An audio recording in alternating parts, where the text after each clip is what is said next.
Okay. तो आज के लेक्चर के अंदर हम पढ़ने वाले हैं हैशिंग टेक्निक्स। ठीक है। तो हैशिंग टेक्निक एग्जैक्टली होती क्या है, पहले तो वो समझ लेते हैं ताकि आपको इस लेक्चर में और अच्छे से समझ में आ जाएगा। ठीक है। तो हैशिंग टेक्निक होती क्या है, तो डीबीएमएस के अंदर हम जो भी डेटा स्टोर करवाते हैं, ठीक है, तो डेटा स्टोर करने के लिए हम क्या यूज़ करते हैं, वन टाइप ऑफ एक क्वेरी यूज़ करते हैं। ठीक है। तो जब हम क्वेरी लिखते हैं तो वो किस तरीके से डिसाइड करता है कि भी डेटा मुझे यहीं से ही लाना है या स्टोर करवाना है या फिर उसके अंदर ही अपडेट करनी है या फिर उसको डिलीट भी करना है। ठीक है। तो जो हम क्वेरी लिखते हैं उस क्वेरी के बेस पे उस फाइल के अंदर, मतलब जो भी डेटाबेस हम टेबल के फॉर्मेट में रिकॉर्ड स्टोर करते हैं वो सारा कुछ एक फाइल स्ट्रक्चर में स्टोर होता है। तो जब हम क्वेरी लिखते हैं तो उस फाइल के अंदर वो चेक करता है कि मुझे कौन से फील्ड के अंदर और कौन से रिकॉर्ड के अंदर से डेटा को डिलीट करना है, अपडेट करना है या फिर इंसर्ट करवाना है, तो वो चीज़ वहाँ से वो देखता है। तो किसकी मदद से वो देखता है, वो है हैशिंग। ठीक है। किसकी मदद से वो देखती है, सारा कुछ रिकॉर्ड को मेंटेन कौन करता है, हैशिंग टेक्निक्स। ठीक है। तो जो हम क्वेरी लिखते हैं वो क्वेरी ऑटोमेटिकली हैशिंग के अंदर जाएगी और हैशिंग के मुताबिक जिस तरीके से हमने क्वेरी लिखी है वो फाइल के अंदर ढूंढता है। ठीक है। उस तरीके से हमें डेटा देता है या फिर डेटा हमारा इंसर्ट होता है। तो वो जो बीच में टेक्निक यूज होती है क्वेरी और फाइल के बीच में डेटा लाने या ले जाने के लिए, उस टेक्निक को यहाँ पे कहा जाता है हैशिंग टेक्निक। ठीक है। ये उसका ऊपर का कॉन्सेप्ट था। अब हम इसके टॉपिक के बारे में जाने वाले, इसके अंदर जाने वाले कि हैशिंग एग्जैक्टली होती किस तरीके। तो पहले तो हैशिंग क्या होती है वो मैंने आपको बता दी है। ठीक है। क्वेरी और फाइल के बीच में डेटाबेस के अंदर जो भी इंटरेक्शन होता है वो किस की मदद से होता है, हैशिंग टेक्निक की मदद से होता है। तो उसकी हम डेफिनेशन उसके बारे में पढ़ेंगे, उसके कितने टाइप्स है, स्टैटिक और डायनेमिक। तो इसके अंदर भी बहुत सारे पार्ट्स है। ठीक है। तो उसके बारे में भी हम इस लेक्चर के अंदर स्टडी करने वाले हैं, मैं आपको इसके बारे में बताने वाला हूँ। ठीक है। तो पहले मैं बता देता हूँ कि टेक्निक और व्हाट इज हैशिंग, किस तरीके से वो यूज़ की जाती है। ठीक है। टेक्निक मैंने बता दिया आपको, उसको किस तरीके से क्या बोला जाता है और किस तरीके से वो डेटाबेस के साथ अटैचमेंट में होती है। ठीक है। किस फॉर्म में होती है उसके बारे में हम डिस्कस करेंगे। उसके लिए यहाँ पे टॉपिक दिया हुआ है कि व्हाट इज हैशिंग। तो यहाँ पे लिखा है इन ह्यूज डेटाबेस स्ट्रक्चर, मतलब हमारे पास बहुत सारा, मैंने आपको प्रैक्टिकल करके भी दिखाया था, सीएमडी के अंदर बहुत सारा डेटा हम एक साथ स्टोर करवा सकते हैं। ठीक है। तो डेटाबेस के अंदर बहुत सारा डेटा रहेगा। तो डेटाबेस का जो स्ट्रक्चर रहता है, ठीक है, उसके अंदर तो यहाँ पे लिखा है कि it is very inefficient to search all the index value and reach the desired data. मतलब अगर मुझे किसी भी तरीके के डेटा को फाइंड करना है तो मेरे पास तो हजारों रिकॉर्ड पड़े होंगे, उसके अंदर से वो किस तरीके से डेटा को सर्च करेगा और वो डेटा सर्च करके मुझे देगा, तो उसमें टाइम लगेगा, मतलब वो इनइफिशियंट है। ठीक है। तो यहाँ पे उसके लिए उन लोगों ने हैशिंग टेक्निक यूज़ की है। मतलब hashing technique is use to calculate the direct location of a data record, मतलब उस पोजीशन पे डिस्क के अंदर जो भी हमारा डेटा पड़ा हुआ है वो सारा डेटा इंडेक्स के मुताबिक वो डेटा हमें फेच करके दे देगा। वो किस लोकेशन पे जाना है वो भी कौन डिसाइड करता है, हमारी हैशिंग टेक्निक डिसाइड करती है कि भी हमारे फाइल स्ट्रक्चर के अंदर कहाँ पे कौन सा रिकॉर्ड पड़ा हुआ है, तो उसको किसके बेस पे मुझे डेटा उठा के लाना है। तो वो सारा इंडेक्स स्ट्रक्चर के बेस पे वर्क होता है। ठीक है। और हैशिंग टेक्निक के अंदर भी क्या होता है, one type of hashing index structure होता है जिसके बेस पे वो आपको डेटा फैच करके देता है या फिर किस के बेस पे आपको डेटा स्टोर करवाना है वो भी वो डिसाइड करके आपको देता है हैशिंग टेक्निक। ठीक है। फिर है कि in this technique data stored at the data block, मतलब एक ब्लॉक के फॉर्म में वो डेटा स्टोर होता है इस टेक्निक के अंदर, जिसका address whose address is generated by using hashing function. ठीक है। तो जो भी आप डेटा स्टोर करवाते हो, जब भी डेटा उसके अंदर डेटाबेस के अंदर जाता है तब वहाँ पे वन टाइप ऑफ उसका एक एड्रेस जनरेट होता है। जैसे कि हमारे घर होते हैं तो घर के अंदर बहुत सारे लोग रहते हैं पर उसका एड्रेस क्या है एग्जैक्टली, मतलब उसका नंबर क्या है, घर नंबर क्या है, तो पता होना चाहिए ना। वैसे ही यहाँ पे हमारे पास रिकॉर्ड, बहुत सारे रिकॉर्ड इंसर्ट कर सकते हैं पर उस रिकॉर्ड का एक पर्टिकुलर एड्रेस होता है। ठीक है। तो वो एड्रेस हैशिंग फंक्शन की मदद से जनरेट होता है और अलग से एक डेटा ब्लॉक के अंदर उसको स्टोर कर देता है। ठीक है। इतना पता चला आपको। फिर एक ही the memory location where this record are store is known as data bucket, मतलब जहाँ पे जिस रिकॉर्ड को हमने स्टोर किया है उसका जो भी एड्रेस जनरेट हुआ है, ठीक है, और जो भी एड्रेस उसका जनरेट हुआ है वो कहाँ पर स्टोर हुआ है उसे यहाँ पे बोला जाता है डेटा बकेट या फिर डेटा ब्लॉक्स बोला जाता है, ठीक है। तो डेटा बकेट और डेटा ब्लॉक्स के बारे में आपको क्लियर हो गया कि डेटा बकेट एग्जैक्टली होता क्या है, ठीक है। तो ये थी हमारी हैशिंग, ठीक है। तो इस तरीके से हैशिंग के अंदर डेटा बकेट और डेटा ब्लॉक्स के बेस पे सारा रिकॉर्ड स्टोर होता है। तो डायरेक्टली उस रिकॉर्ड मतलब हजारों रिकॉर्ड पड़े होंगे वहाँ पे वो डायरेक्ट जाके ढूंढने नहीं कर लगता, उसके लिए बीच में एक एड्रेस होता है, उस एड्रेस के अंदर वो डेटा चेक करता है कि भी यहाँ इसका लोकेशन मुझे कौन से रिकॉर्ड पे भेजना है, ठीक है। तो वो वहाँ से आपको डेटा फेच करके देता है, ठीक है। अब वो वर्क कैसे करता है वो भी मैंने यहाँ पे बताया हुआ है कि किस तरीके से हैशिंग हमारी वर्क होती है। तो इसके लिए यहाँ पे आपको देखो एक एग्जांपल दिया हुआ है। तो ये आपका क्या था, यहाँ पे आपको दिया कि 98 100 जॉन दिल्ली, और उसके बाद नीचे की साइड दिया कि 102, मतलब बहुत सारे रिकॉर्ड एक साथ यहाँ पे कंटिन्यूस फॉर्म में रहेंगे, ठीक है। तो बीच में हमें बहुत सारे रिकॉर्ड दिए हुए कि 103 John US, 104 Catherine UP, 105 105 money China, 106 Jackson Delhi. तो ये हमारे रिकॉर्ड्स हो गए। इस रिकॉर्ड का एक पर्टिकुलर एड्रेस होता है, जो एड्रेस यहाँ पे देखो डेटा रिकॉर्ड के पास, मतलब यहाँ पर भी आपको दिया कि डेटा बकेट एड्रेस, मतलब इसे डेटा ब्लॉक भी बोलते हैं या फिर डेटा बकेट भी बोल सकते हो। ये आपका वन टाइप ऑफ रिकॉर्ड हो जाता है, ठीक है। उसका एक पर्टिकुलर एड्रेस यहाँ पे जनरेट होता है। ये ऐसा नहीं, जरूरी नहीं है कि यहाँ पे उसका जो प्राइमरी उसकी की है वो यहाँ पे डेटा बकेट के अंदर ही स्टोर हो, अलग अलग भी हो सकता है। जैसे यहाँ पे 100 है तो यहाँ पे 98, यहाँ पे 103 है तो यहाँ पे सेम है, ठीक है। तो इस तरीके से कभी कभी सेम भी आता है या फिर अलग अलग भी आता है। और ये जो एड्रेस आपको दिया गया है वो कहाँ पे रहता है, आपके डेटा रिकॉर्ड्स के अंदर, ठीक है। तो कभी पर भी कहीं पर भी आप डेटा फाइंड करोगे तो पहले वो क्या फाइंड करता है, उसका एड्रेस फाइंड करेगा। अगर उसे एड्रेस मिल गया तो वो इस रिकॉर्ड के अंदर जो भी डेटा पड़ा है वो आपको दे देगा। अगर आपके पास 103 नंबर का रिकॉर्ड आपने फाइंड किया है तो वो इस एड्रेस पे जाएगा और यहाँ पे जो भी रिकॉर्ड पड़ा हो वो आपको दे देगा। मतलब वो उसे क्या करना है कि छोटी सी चीज़ फाइंड करनी कि एड्रेस कौन सा है। अगर मुझे एड्रेस मिल जाएगा तो डेटा उसे इजीली आसानी से मिल जाएगा, ठीक है। तो इस तरीके से आपकी मैंने जो यहाँ पे एलोब्रेट करके आपको दिखाया है कि इमेज के फॉर्मेट में, तो आपको यहाँ से समझ में आ रहा होगा, ठीक है। अब उसको हम थियरी भी पढ़ लेते हैं इसके अंदर उस लोगों ने किस तरीके से जनरेट किया हुआ है सारा कुछ, ठीक है। तो in this a hash function can choose any of the column value to generate the address, मतलब वो किसी भी तरीके की कोई भी कॉलम को वो चूज कर लेता है और उसके अंदर जो एड्रेस पड़ा होता है, ठीक है, उसको वो डेटा रिकॉर्ड के अंदर स्टोर कर देता है, मतलब जनरेट कर देता है। फिर एक कि most of the time the hash function uses the primary की, मतलब यहाँ पे मैंने आपको बताया देखो इस बकेट के अंदर जो भी उसकी प्राइमरी की रहती है वही वो एज ए एड्रेस के फॉर्म में लेता है। पर कभी कभी क्या ले लेता है, वो एड्रेस के फॉर्म में नहीं लेता, और उसकी जो प्राइमरी की है वो एज ए एड्रेस के फॉर्म में नहीं लेता और कहीं दूसरी फॉर्मेट में भी एड्रेस को वो ले लेता है, ठीक है, अलग फॉर्मेट में भी लेता है, ऐसा फिक्स नहीं है कभी कभी।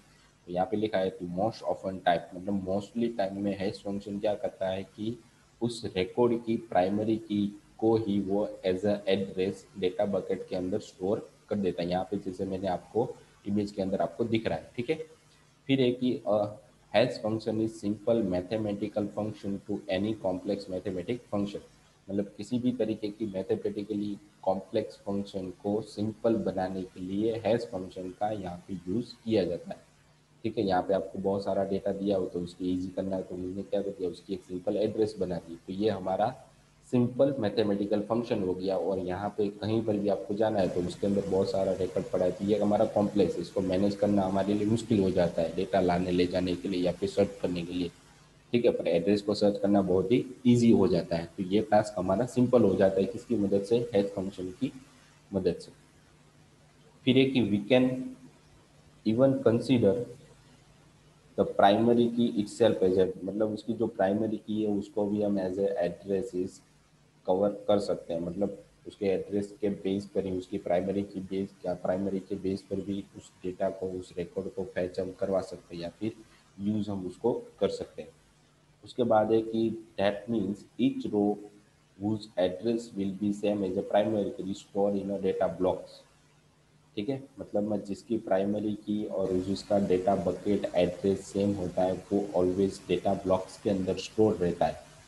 ठीक है, कहाँ पे स्टोर रहता है? डेटा ब्लॉक्स के अंदर, मतलब यहाँ पे स्टोर रहता है। ठीक है, तो इस तरीके से आपको डेटा किस तरीके से हैशिंग वर्क करती है तो उसके बारे में एक्सप्लेन किया गया है। ठीक है, अब उसके अंदर दो टाइप्स है हैशिंग की। यहाँ पे कितनी टाइप्स है हमारे पास? एग्जैक्टली दो टाइप्स है। तो फर्स्ट हैशिंग है स्टैटिक हैशिंग, और दूसरी है हमारी डायनेमिक डायनेमिक हैशिंग। ठीक है, तो फर्स्ट ऑफ ऑल हम सीखते हैं कि भाई डायनेमिक हैशिंग के अंदर किस तरीके से डेटा को चेंजेस मतलब स्टोर किया जाता है। ठीक है, तो यहाँ पे लिखा है स्टैटिक हैशिंग के अंदर, इन static hashing the resultant data bucket address will always be the same. ठीक है, मतलब उसकी जो डेटा बकेट यहाँ पे जनरेट हो रही है वो ऑलवेज क्या रहती है? फिक्स ही रहती है, मतलब यहाँ पे कभी भी चेंज नहीं होगा। अगर आपके पास वो रिकॉर्ड पड़ा है तो उसकी एड्रेस यहाँ पे क्या रहेगी? सेम ही रहेगी, बदलेगी नहीं। उसके एग्जांपल यहाँ पे आपको नीचे दिए हुए हैं। ठीक है, उसके बारे में हम सॉरी। ठीक है, यहाँ पे उसके बाद दिया गया कि that means we generate an address for employ ID 103। मतलब गेस करो कि हमने एक एम्प्लॉय का टेबल बनाया है, उस टेबल के अंदर हमारे पास एम्प्लॉय की आईडी है और उसकी आईडी कितनी है यहाँ पे? 103। यूजिंग हैश फंक्शन, मतलब हैश फंक्शन की मदद से उसको फैच करने के लिए ये वहाँ पे मोड यूज होता है। ठीक है, ये मैथमेटिकली फंक्शन है जिसकी मदद से उस डेटा को फैच करने में आपको आसानी लगी। तो क्या करता है कि जैसे ही एस फंक्शन हम यूज करते हैं तो mod 5, then it will be result, it always result the same bucket. मतलब 3 नंबर की रिकॉर्डिंग, मतलब इसको डिवाइड करना पड़ता है मोड 5 की मदद से, तो आपका मोड क्या रहता है? 3, तो 103 नंबर का रिकॉर्ड आपको दे देगा। ठीक है, फिर यहाँ पे लिखा है कि here there will be no change in a bucket, मतलब उस बकेट एड्रेस के अंदर कभी भी उसका एड्रेस चेंज नहीं होगा, वो फिक्स रहता है। ठीक है, इसलिए स्टैटिक बोलते हैं उसे। Hence, in this static hasing, the number of the data bucket in a memory remains constant throughout। जैसे हम कोडिंग के अंदर कांस्टेंट बनाते हैं, फिक्स वैल्यू बनाते हैं, वैसे ही यहाँ पे क्या होता है? स्टैटिक के अंदर जो भी हमने एड्रेस बनाया वो क्या हो जाता है? फिक्स हो जाता है। ठीक है, उसके बाद यहाँ पे क्या लिखा है कि we will have 5 data buckets in a memory use to storage है। मतलब डेटा को स्टोर करने के लिए हमारे पास 5 तरीके की अलग अलग बकेट रहती है। ठीक है, उसके ऑपरेशन की यहाँ पे आपको दी हुई है। तो पहले तो हम डेटा को फाइंड कर सकते हैं, मतलब सर्चिंग कर सकते हैं। उसके बाद इंसर्ट, डिलीट और अपडेट। तो ये 4 तरीके की ऑपरेशन आप स्टैटिक हैशिंग के साथ कर सकते हो। ठीक है, तो ये हो गई हमारी one type of static hashing. मतलब इसके अंदर एड्रेस जो क्रिएट होता है, बनता है, जनरेट होता है, वो फिक्स रहेगा, वो कभी भी चेंज होगा नहीं। मतलब 103 है तो 103 ही रहेगा, वो कभी चेंज नहीं होगा। उसके बाद डायनेमिक हैशिंग होती है। तो डायनेमिक हैशिंग के अंदर मतलब बकेट बदलते रहते हैं, बकेट बदलता रहता है, बकेट की अंदर की वैल्यू भी यहाँ पे बदलती रहती है। तो पहले डायनेमिक हैशिंग समझ लेते भी उसके अंदर किस किस तरीके से डेटा को एक्सेस किया जाता है।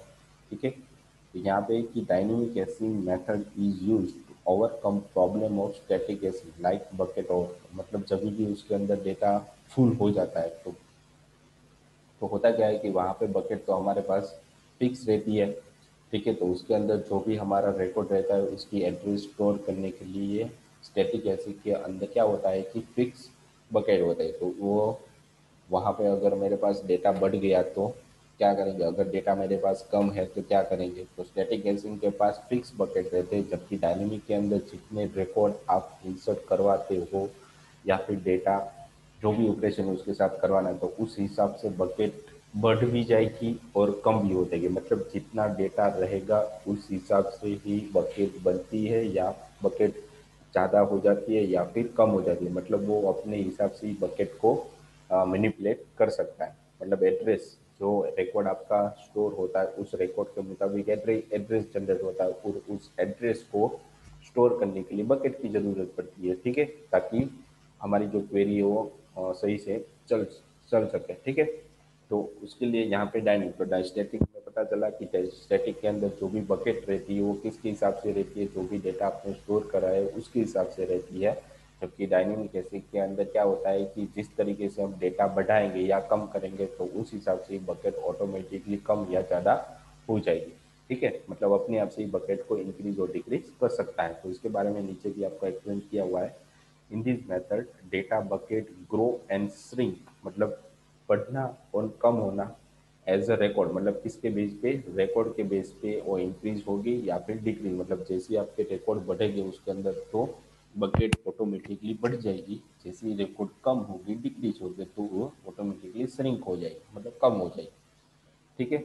This method is also known as extendable hashing method, मतलब ये क्या हो जाए कि डायनेमिक हैशिंग के अंदर भी इस टेक्निक को यहाँ पे कहा जाता है एक्सटेंडेबल हैशिंग, मतलब जब भी जरूरत ही वो एक्सटेंड हो जाएगा, जब भी जरूरत हो वो कम हो जाएगा।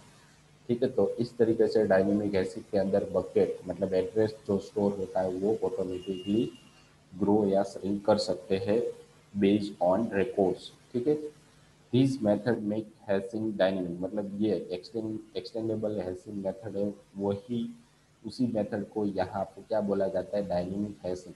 तो यहाँ पे उसके एग्जांपल भी दिए गए हैं कि इट अलाउज इंसर्शन और डिलीशन विदाउट रिजल्टिंग इन पुर फॉर्म, मतलब कितने भी रिकॉर्ड आपके पास पड़े होंगे तो उसके अंदर जो इंसर्शन और डिलीशन के जो ऑपरेशन हो रहे हैं उसके अंदर परफॉर्मेंस में कोई भी दिक्कत आपको नहीं आएगी। ठीक है। फिर उसके बाद दिया गया कि हाउ टू सर्च की, मतलब जो हम बकेट बनाइए, जो भी एड्रेस हमारा बना है, ठीक है, उसको हम किस तरीके से फाइंड कर सकते हैं, मतलब इसके अंदर हैशिंग टेक्निक के अंदर वो किस तरीके से फाइंड करता है, तो उसके बारे में भी की पॉइंट उसके यहाँ पे लिखे हुए हैं। ठीक है, तो उसके बारे में पहले बताया कि हाउ टू सर्च की, मतलब की को किस तरीके से फाइंड किया है, तो उसके बाद ही हम रिकॉर्ड के पास पहुंच सकते हैं। तो फर्स्ट उसने क्या लिखा है कि calculate the hash address of the key, मतलब वो फर्स्ट ऑफ ऑल क्या करता है कि उसकी जो हैश एड्रेस होती है उसको वो क्या करता है कि कैलकुलेट करवाता है। ठीक है, फिर उसके अंदर चेक करता है कि check how many bits are used in directory and this bit are called as a I, मतलब उसके अंदर जो भी डेटा रहता है, जो भी बिट्स के फॉर्म में डेटा रहता है, एड्रेस रहता है, उसको वो चेक करता है कि इसके अंदर कितने बिट्स है।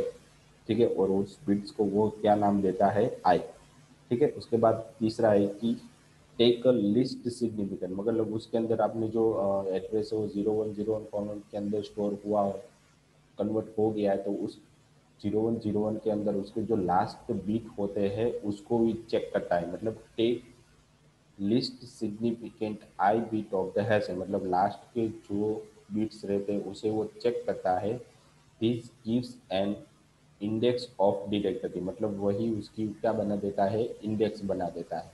ठीक है, उसका एग्जांपल नीचे दिया हुआ है तो हम उसके बारे में इसके नीचे की स्लाइड में हमने पढ़ने वाले हैं। ठीक है, तो पहले मैं यहाँ पे बता देता हूँ कि now using index go to directory and find the bucket address where record might be, जहाँ पे आपका रिकॉर्ड पड़ा होगा और उस डायरेक्टरी के अंदर, उस फाइल के अंदर वो जाएगा। तो इस तरीके से सर्चिंग होती है, मतलब डेटा को ढूंढा जाता है।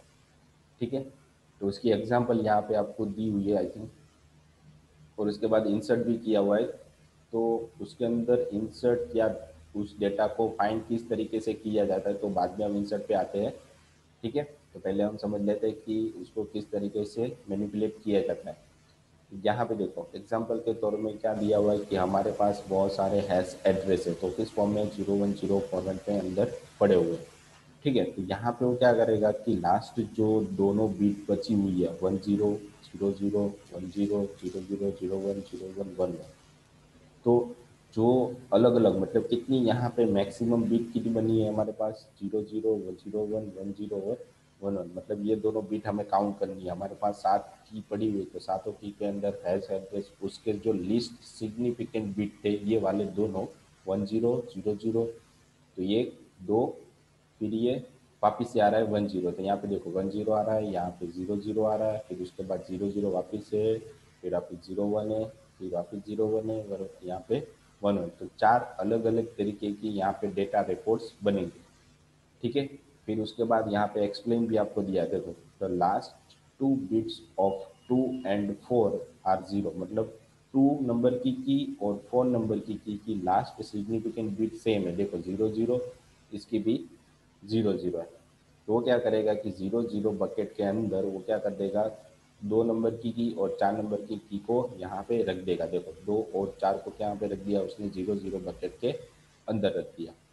फिर उसके बाद 01 है, तो 01 के अंदर कौन कौन सी है आपके पास, तो ये वाली 5 और 6, तो 5 और 6 नंबर की को यहाँ पे इसने कहाँ पे रख दिया, इस V1 बकेट के अंदर रख दिया। उसके बाद 10 है, तो 10 के अंदर हमारे पास 1 और 3, ठीक है। तो यहाँ पे 10 बकेट के अंदर की कौन सी डालनी, फर्स्ट और 3, तो इसको उन्हें दे दिया B2। उसके बाद बचा हमारे पास 7 नंबर की, मतलब 11 के अंदर हमारे पास एक ही की पड़ी हुई, तो उसने यहाँ पे 7 को ऐड कर दिया, ठीक है। तो इस तरीके से यहाँ पे आपको उसकी एक्सप्लेनेशन दी हुई है, ठीक है। तो इस तरीके से हमारा जो भी डेटा डायनेमिकली हम स्टोर करवाते हैं, ठीक है, तो वो सारा रिकॉर्ड डायनेमिकली इस तरीके से वो बीट के फॉर्म में एड्रेस को कन्वर्ट करने के बाद, ठीक है, उस की को उस बकेट के अंदर स्टोर करवा देता है, ठीक है। तो वापस हम चलते हैं कि इंसर्ट किस तरीके से होता है। तो firstly you have to follow the same procedure of retrieval, मतलब जिस तरीके से डेटा को हम सर्च करते हैं, फेच करते हैं, उसी तरीके से इस प्रोसीजर को फॉलो करना है। And ending of same bucket, मतलब वो जिस तरीके से जिस बकेट के अंदर वो एंडिंग हो रहा है उसी तरीके से। If there is a still space in bucket then place the record in it, मतलब अभी भी इसके अंदर बकेट के अंदर स्पेस बची हुई है, तो क्या करेगा, उस रिकॉर्ड को उसके अंदर वो स्टोर करेगा। मतलब इस बकेट के अंदर अगर फिक्स रहता है कि भाई इतनी डेटा आप स्टोर कर सकते हो, ठीक है, तो उतने ही रिकॉर्ड इसके अंदर स्टोर है। अगर दो आपने दिए तो दो ही रिकॉर्ड स्टोर करते हो, उसने अगर यहाँ पे 3 दिए तो एक साथ 3 रिकॉर्ड भी स्टोर हो सकता है। मतलब जिस तरीके से डेटा को डिस्ट्रीब्यूट किया जाता है उसी तरीके से, जैसे एल्गोरिदम बनाई जाती है, तो उसी फॉर्म में उसको रीडिस्ट्रीब्यूट किया जाता है यहाँ पे, ठीक है। ये आपको समझ में आ गया भी किस तरीके से डायनेमिक हैशिंग को अचीव किया जाता है, ठीक है। यहाँ पे उसकी एग्जांपल आपको दी हुई है। और उसके बाद डायनेमिक हैशिंग बहुत ही ज़्यादा यूज होने वाली है, तो उसके एडवांटेज यहाँ पे आपको दिए गए, ठीक है। तो यहाँ पे फर्स्ट एग्जांपल आपको फर्स्ट एडवांटेजेस दिया गया है कि in this method the performance does not decrease as the data grow in a system, मतलब जिस तरीके से यहाँ पे डायनेमिक हैशिंग के अंदर डेटा बढ़ेगा तो उसका परफॉर्मेंस लो नहीं होता, ठीक है। यहाँ पे क्या लिखा है, तो performance does not decrease as a data grow, जिस तरीके से सिस्टम के अंदर डेटा बढ़ेगा तो उसका परफॉर्मेंस एज इट इज रहेगा, उसके अंदर कोई चेंजेस नहीं होगा। फिर उसके बाद लिखा है कि it simply increase the size of memory to accommodate data, मतलब डेटा के हिसाब से वो अपनी साइज ऑटोमेटिकली इंक्रीज कर सकता है, पर उसके परफॉर्मेंस के अंदर किसी भी तरीके की डाउन फ्लो नहीं आएगा। वो जैसा है, जिस तरीके से वर्क कर रहा है उसी तरीके से डेटा आपको देगा। फिर उसके बाद एक in this method memory is well utilize, मतलब मेमोरी को हम अच्छी तरीके से यूज़ कर सकते हैं। क्यों? क्योंकि उसके अंदर डेटा ऑटोमेटिकली डेटा के मुताबिक उसकी मेमोरी बढ़ सकती है और श्रिंक हो सकती है। There will be not any unuse memory, मतलब उसके अंदर किसी भी तरीके की अनयूज मेमोरी ऐसे ही पूरी नहीं होगी, ठीक है। तो इसका बेस्ट एग्जांपल एडवांटेजेस हो जाता है। उसके बाद देखिए this method is good for dynamic database, मतलब डायनेमिक डेटाबेस के लिए डायनेमिक हैशिंग टेक्निक बहुत ही यूज होने वाली टेक्निक्स हैं, क्योंकि डेटा यहाँ पे डायनेमिकली बढ़ता है और कम होता है, ठीक है। फिर उसके बाद यहाँ पे उसके डिसएडवांटेजेस भी दिए गए हैं, ठीक है। उसके अंदर कौन कौन से डिसएडवांटेज वो तो हमें पता नहीं है, ठीक है। तो यहाँ पे लिखा है कि in this method if the data size increase then the bucket size is also increase, मतलब डेटा जैसे आप इंसर्ट करवाते जाते हो, मतलब बढ़ता जाता है, उसी हिसाब से आपकी मेमोरी और बकेट भी ऑटोमेटिकली बढ़ते जाते हैं। तो कितनी बकेट की यहाँ पे ज़रूरत पड़ने वाली है वो हमें कभी भी पता नहीं चलेगा। तो ये इसका मेन डिसएडवांटेज हो गया, ठीक है। फिर उसके बाद है कि this address of data will be maintain in bucket address table, मतलब जो भी डेटा आप स्टोर करवाते हो, ठीक है, उस वही डेटा आपका कहाँ पर भी स्टोर होता है, बकेट टेबल के अंदर, मतलब उसी टेबल के अंदर एक अलग से जो हमें दिखाई नहीं देता, जो लॉजिकल होता है, ठीक है। और हमें जो डेटा दिखाई देता है वो हमारा फिजिकल होता है। तो जैसे हम डेटा स्टोर करवाते हैं तो ऑटोमेटिकली वहाँ पे क्या हो जाता है कि एक एड्रेस बकेट भी टेबल के अंदर ऑटोमेटिकली बनता है, ठीक है। फिर है कि this is because the data address will keep changing as a bucket grow and shrink, मतलब जिस तरीके से डेटा यहाँ पे ऐड मतलब इंक्रीज होता है, ऐड होता है या फिर डाउन होता है, तो उसी हिसाब से यहाँ पे क्या होता है कि हमारी एड्रेस भी ऑटोमेटिकली बढ़ती और कम होती है। तो हमें पता कभी भी नहीं चलेगा कि इसके अंदर कितने डेटा आए हैं और कितने डेटा गए हैं, ठीक है, और कितनी उसके अंदर बकेट बनी है और कितनी उसके अंदर बकेट नहीं बनी है, ठीक है। फिर है कि if there is a huge increase data, मतलब इसके अंदर बहुत सारा डेटा इंक्रीज हो रहा है, तो maintaining bucket address table become a tedious, मतलब उसको संभालना बहुत ही मुश्किल हो जाता है, ठीक है। फिर है कि in this case the bucket overflow situation will also अकर, मतलब इसके अंदर कितना भी रिकॉर्ड हम एक साथ स्टोर करवाते हैं तो वो मेंटेन करना हमारे लिए मुश्किल हो जाता है, ठीक है। उसके बाद है कि but it might take a little time to reach the situation then static hashing, मतलब स्टैटिक गैसिंग की तरह ही हमारी डायनेमिक गैसिंग भी हो सकती है, ठीक है। तो उस सिचुएशन में पहुंचने के लिए हमारे पास डेटा बकेट ओवरफ्लो होता है तब, ठीक है, पर वो बहुत ही कम टाइप होता है, ठीक है, क्योंकि इसके अंदर बहुत सारा डेटा आप एक साथ स्टोर करवाओगे तो उसकी एड्रेस के अंदर कोई फ़र्क नहीं पड़ती, क्योंकि हमारे पास मेमोरी की और या डेटा स्टोर करवाने की कोई कमी नहीं है, ठीक है। तो ये डिसएडवांटेज होता था उसका, ठीक है, अगर मेमोरी कम होगी तो, वरना नहीं।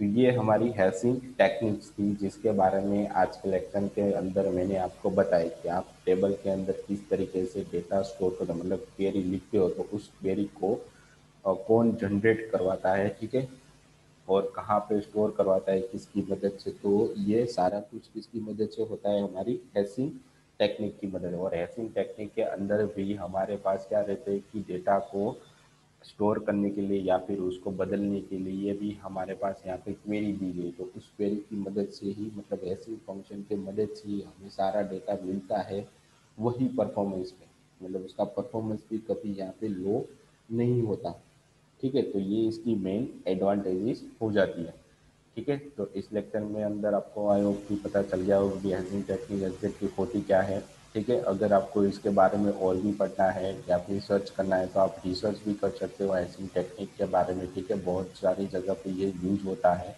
ठीक है। डेटा स्ट्रक्चर के अंदर हैशिंग टेक्निक बहुत ही यूज होती है, जैसे कि मैंने आपको बताया कि डेटाबेस के अंदर सारा डेटा किस तरीके से स्टोर होता है, तो बैकएंड में यूज होती है हमारी हैशिंग टेक्निक की एल्गोरिदम। तो उसके बारे में भी आप रिसर्च कर सकते हो ताकि आपको और अच्छे से कॉन्सेप्ट समझ में आ जाए, ठीक है।